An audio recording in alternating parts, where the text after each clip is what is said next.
My name is Xavier Sami.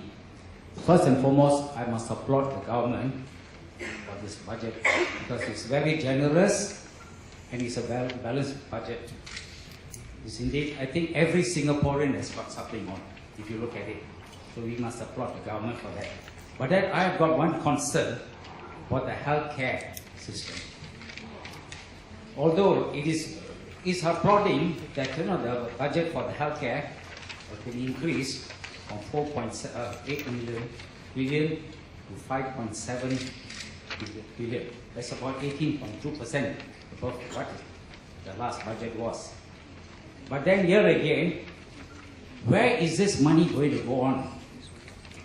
I think the DPM said that what they call the Health Ministry be reviewing a major review on the system, and they may even go and look at other countries' budgets and all that to see the weaknesses and strength and all that.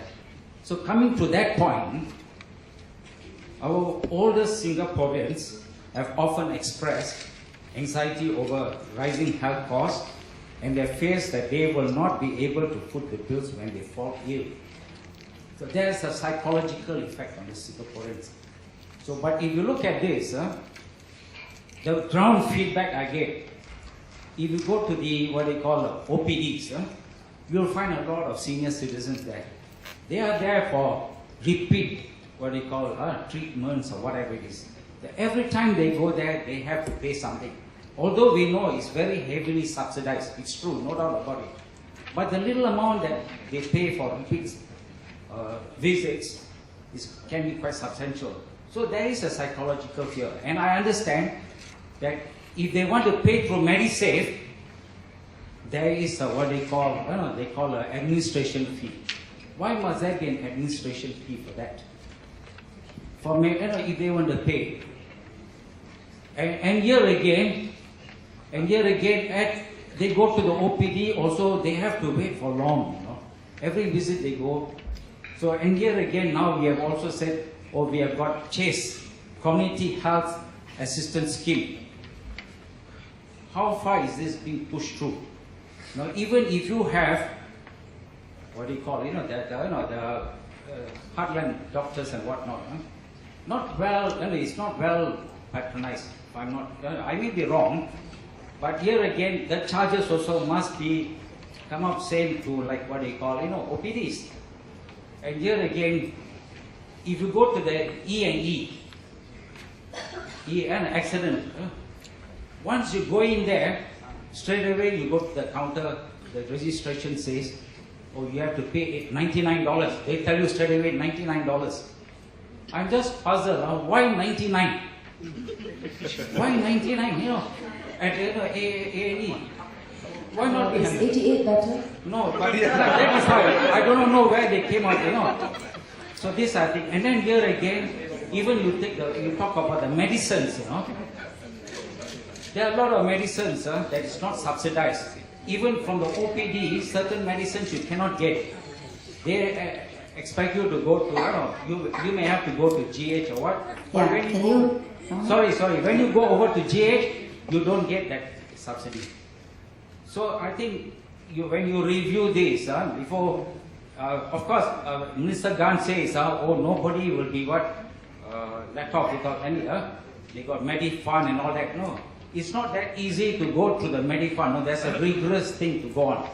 So what I know, somebody told me, I don't mind quoting this case. He says, one of his friends, for about 70 over years, so he was suffering from cancer.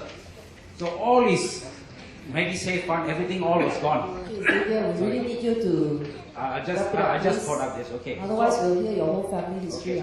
So you see what has happened was, his Medifund, MediSave, everything all was gone. Then he was asking to go to his children.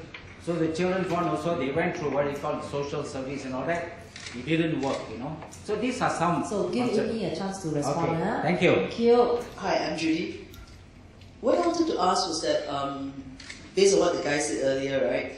There are many people out there who have MediSave, but they feel that after all the subsidy, they still have a sizable amount in their bills. How can MediSave be used to help maybe not the full amount, but at least set aside every year something so that people can use it for other things other than those that are already approved. Because what is approved, not necessarily everybody will be able to make use of them, but definitely if there is a certain amount that allows people to use it as they think that they want to on a yearly basis. Of course, not touching the majority because you won't use it for retirement and everything else, right? But at least use part of it as money that they can use before things get worse. You know what I mean? Yeah, I've got money there but I can't use. You know, that could be the sentiments people have as well. Yeah, thanks. Yeah, okay, healthcare, I think we hear you. I mean, Xavier actually give a whole exposition of nearly the entire healthcare system already. But having said that, it also shows, the great concern, that many Singaporeans have about healthcare, particularly, of course, healthcare costs, right? Access to healthcare and affordability of healthcare. And we hear you in terms of elderly especially who worry that should they fall sick, would they be able to afford healthcare? We also hear you in terms of why do you maybe keep this MediSave? Can't I just use it for other users that is beyond the scope of what we have allowed under the current system? Of course, there is this oft cited, I suppose, unhappiness that every time you apply to use MediSave, you have to pay a transaction cost administrative charge of $3. Yeah. All right. So we hear you, and indeed, we have actually started since last year to make changes to our healthcare system. I think Xavier also talked about waiting times at polyclinics, right? A&E, of course, $99. Why $99? $99 in Chinese is long life. But anyway, let me give you some perspective. 99 is even longer life. That's trying to make it longer life. Yeah. Well, just to give you some, put things in perspective. First of all, actually, our healthcare is heavily subsidized to begin with, right? It's not just a 3M, it's actually government subsidies plus MediSave, MediShield, and last resort, right? That is the social safety net, right? Is MediFund. So if you go to polyclinic, for instance, subsidy can be up to 75%. You go to a hospital, subsidy in a subsidized ward up to 80%. You go to a specialist outpatient clinic, subsidy up to 50%, right? So, in fact, intermediate long-term care community hospitals, there are also subsidies. So there is government subsidy, first of all, and then, of course, there is some co-payment using your MediSave or cash, right? And then you also use MediShield, which is insurance coverage, particularly for large bills. Right? And if all this is still insufficient, then you can't pay out of pocket or you don't have MediSave, there is MediFund that you can resort to. So by and large, most patients, like if they go to hospital and they go to subsidized ward, most patients pay very little out of pocket expense, especially if they have MediSave. But of course, there will be some, catastrophic, they don't have MediSave and so on. Then, low income, they will have to rely on MediFund. Okay. Last year, we started making moves in order to ensure that healthcare costs remains affordable. So, drugs, right? Medication costs, like you pointed out. Last year, we increased the subsidy for drugs on our standard drug list as well as under medication assistance fund. In addition to that, this year under the budget, we have also announced that we are topping up our MediFund by $1 billion, which means that you get about another 20% more in terms of interest income to be used for MediFund.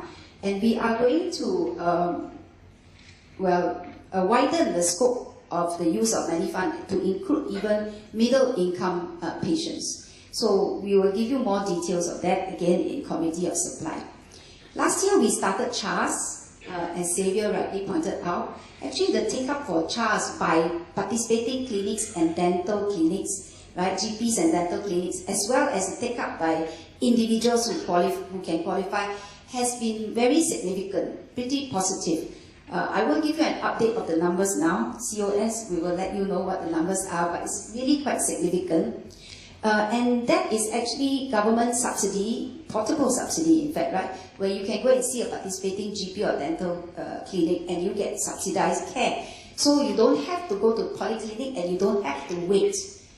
The polyclinics are very packed because that's subsidized care, that's affordable care. Singaporeans are, very smart people. They know where the subsidized and affordable care is, good quality care. So it's very crowded, waiting time is long, but in order to reduce that and in order to make healthcare more accessible, primary care more accessible to Singaporeans, we actually work with the GPs and the private dental clinics, right, to try and get them to go there and enjoy subsidized care.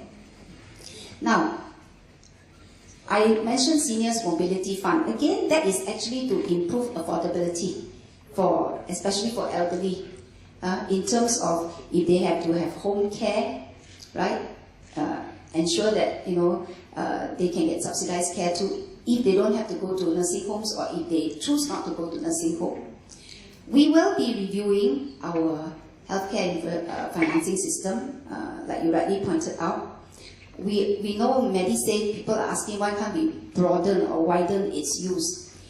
First, let me say that Medisave, as it is structured, really is for large bills. And Medisave is to get Singaporeans, whilst they work, to save up front, particularly for post-retirement healthcare expenses when you don't earn any more income. And actually, towards the later part of your life, that's when your medical, bills or healthcare costs increases. When you are young, you don't incur so much healthcare costs, and that's the reason why we need you to save. So it's mandatory saving. Then people ask, it is my money, why do you need to restrict me, right, to only certain users? Well, like I say, the way we structured is really for major bills. Make sure that you have enough post-retirement for your healthcare costs. And if we actually just open up and let you use it for anything, then we might as well not have a mandatory Medisave, because it's just like, it's your own money, you use it any way you want, right? We need to restrict it also because we want to make sure that there will be some co-payment. There's government subsidy, there's insurance, but we want to make sure that there's some co-payment. So you take ownership of your own health, and then we try and prevent, overconsumption. Okay. Again, that really, if it's overconsumption, and that can also lead to increase in healthcare costs, right? We have a mixture. We don't have just pure insurance like some other countries. And if you look at the system in other countries, one of the problems with just pure insurance is over-servicing, over-consumption and over-servicing. And again, that has an impact on healthcare costs. And some systems like in the US and even in Europe, they are having a problem with the healthcare cost is a drag on their economy, right? Because of overconsumption, over-servicing, as well as, of course, the fact that there's healthcare inflation, right? So we are going to review it. We hear you about widening Medisave use, but we need to calibrate, we need to have a balance. If we allow you to use more Medisave, does it mean therefore that you have to save more? Right? In order to broaden it. We are looking, of course, at, I think DPM has said, ultimately the review means likelihood that the government would have to pay a higher proportion of the patient's bill, right? And role of insurance. Do we have to, insurance should play a bigger role, but again, we need to see how to calibrate this. So these are things that we have to look into. It's going to take some time. Again, at COS, we will give you a little bit more detail about how we want to undertake this review and some of the principles that we'll be looking into. For instance, principle of co-payment, making sure that you don't have a premature depletion of your Medisave, making sure that healthcare will continue to be affordable, but you will take some ownership of it, right? So these are some things that we have to look at. But we have started making moves in terms of subsidy for intermediate long-term care, in terms of drug subsidies, in terms of our Medifund, making it a little bit broader. But more details will be given as to how broad, what the Medifund can be used for, not just the middle income as has already been announced, right? Okay, but the type of users too, right?